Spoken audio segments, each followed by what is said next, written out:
In this video, part 3, I'm going to continue where I left off. Now I'm going to replicate the first cube that I did when I used hatchings and cross hatchings. So as you can see here, I've done the top face, now I'm just going to do the two sides.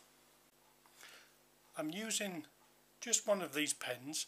It's a waterproof pigmented ink pen so that I could use watercolour paint on the top if I wanted to.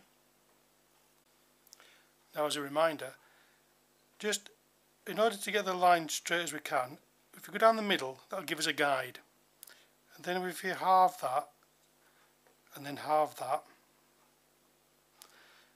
and then we can go half again, and then I'll do the same for the other side.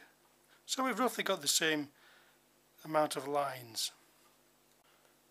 Now I'm going to do another layer on this side, another layer on this side, starting across the centre.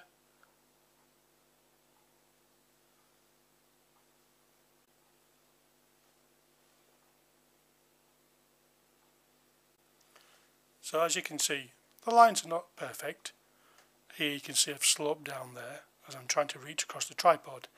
Anyway, so we've done cross hatching here by doing two layers, and we've done cross hatching there. So I'm going to put another layer on here, maybe the fourth. This time I'm going to do it diagonally. Go from corner to corner first, then halve it again.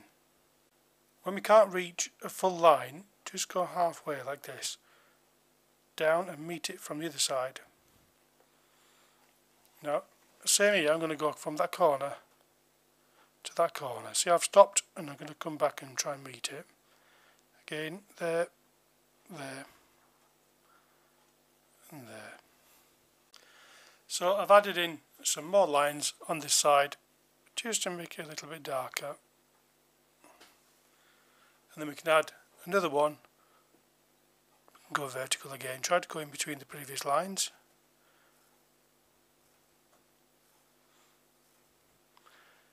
Sometimes watercolour paper makes these pens drag. It's like, if you look at the end of that pen, it's like a fibrous tip, so it sometimes catches and it knocks you off doing a straight line. Okay, as you can see there, so this is hatching and cross hatching. That's hatching on the top, one layer all round, two layers there, and then a third one on there, then I've added another one. What we're trying to create in effect is the tonal value. So I've wrote up here the tonal areas: light, mid-tone, dark.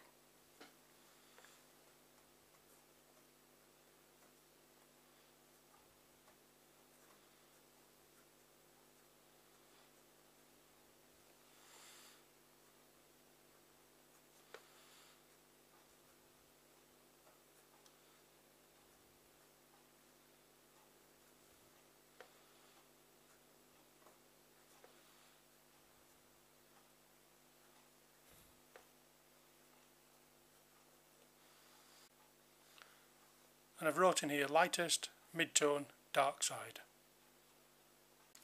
We can add a little bit of shadow on this side because the light is coming from this direction, so it'll cast a shadow here. So I've drawn a line in the middle, one on either side. Again, let's just do this, and then halve it, keep halving them, and then I'm going to go halfway again, try to go in between the lines.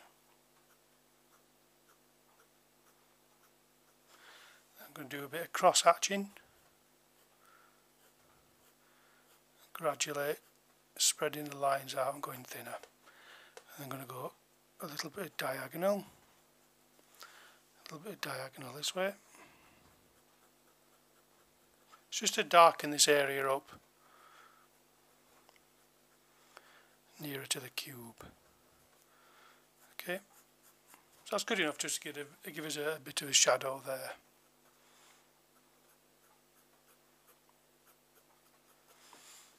So we'll move on to the next cube. What we're going to try to show you here is contour lines that turn this cube into form and shape. I'm initially sketching in, as I did previously, the lines to give it the faces, facets. Okay, join that one up. So now I'm going to use that. Well, actually I'm going to stick to using my pencil. Let me just show you the pencil, that's what I was getting at. This is the pencil that I'm using. It's a Tiki 0.5. Now what I want to do here, taking this cube shape, we'll take the top one first, and we want to make this shape an oval like that, and then halfway again, come down, halfway again there, at the end, and then one on this end here. Okay, so from here I want to do a similar shape there, and there. Just put that one in while I'm there, halving it again, and then there, like this. Now we're going to go halfway here, then halfway there. Again, I'm just using the pencil.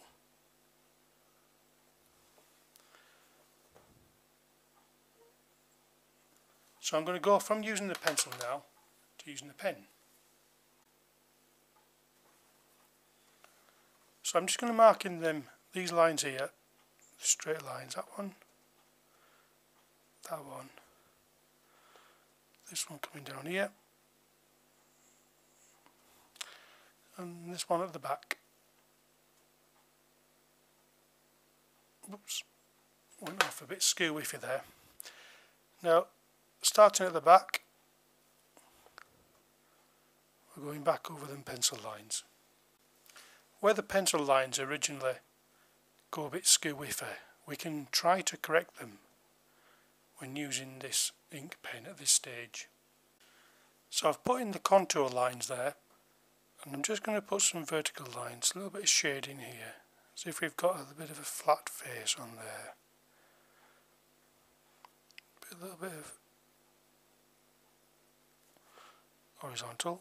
I'll tell you what, let's have the same for this.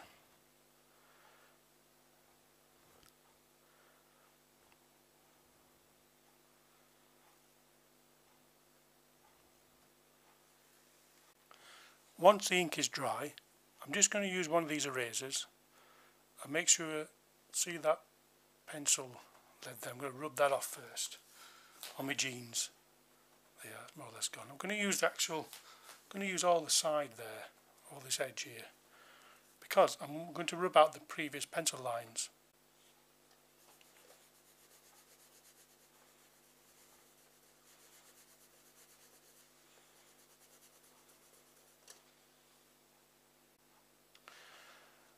If the pencil lines had have been a bit darker before I did the contour lines, I should have rubbed out the pencil lines a little bit first to have left me a faint outline from where I could have then applied the ink. But this one's not too bad. I didn't press the pencil too hard, so as you can see it's coming off quite well. Otherwise, if I had to press too hard now, it'd start taking some of this ink off, and I don't really want to lose the ink, otherwise I'd have to go over it again. Now, as you can see on the text here, I did the same. I wrote it in pencil first. It's great to do that. It's good practice because it allows you to make corrections when you get to the ink stage.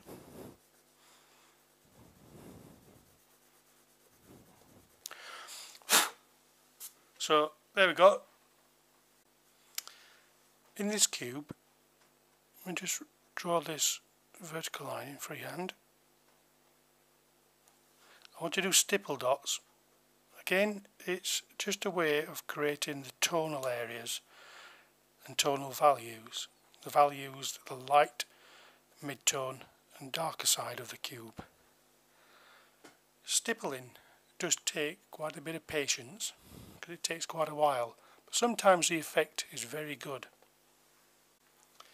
Now what I'm going to do is I'm going to leave the square, the cube, with a faint outline. I think you can see that. I'm actually going to rub it out a little bit.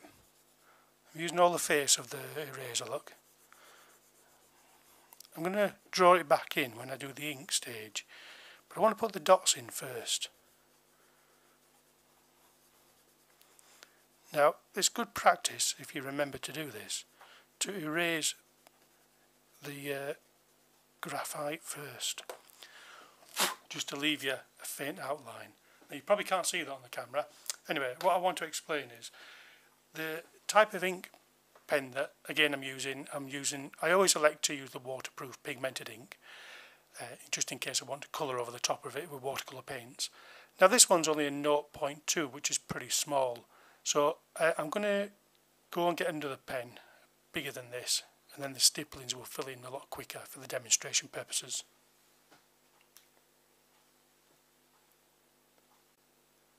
Now this one is a 0.8. As you can see from the tip, it's a lot bigger. Now I could use a combination of different size nibs, but I'm going to choose not to. I just want to stick to this size. So what we want to do, we can see the faint outline of the cube, and I'm going to count the dots where I put them on each face. So I'm going to put 50 on each side first. We want to go random, but I'm going to roughly start in the middle. 1, 2, 3, 4, 5, 6, 7, 8, 9, 10, 11, 12, 13, 14, 15, 16, 17, 18, 19, 20, 21, 22, 23, 24, 25. Do you see how I'm going near the edge? 26, 27, 28, 29, 30, 31, 32, 33, 34, 35, 36, 37, 38, 39, 40, 41, 42, 43, 44, 45, 46, 47, 48, 49, 50. Now I've tried to, I'm going to put a few extra if you need to, tried to give the lines there. So now I'm going to do the other faces. Be back in a second. There's that face done. And that's this side done. So I've got 50 dots on each face. So now I'm going to add an additional 50 on this face and an additional 50 on that face. But I'm going to revert to the smaller pen in a minute. We'll see how it looks by adding 50 more to this side. 1, 2, 3, 4, 5, 6. So I've added an additional 50 there. Now to this side. And I've added another additional 50 there. So we've got 50 there, 100 here and 100 there.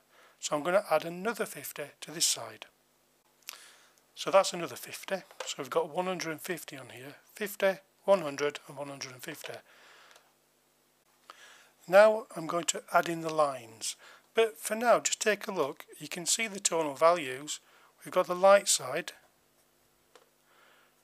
lightest,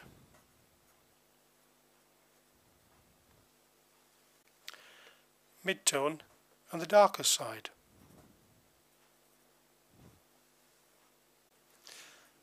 I've added in the lines just for a bit of clarity, just to segregate the sides off. But still you can see the tonal areas, the tonal values.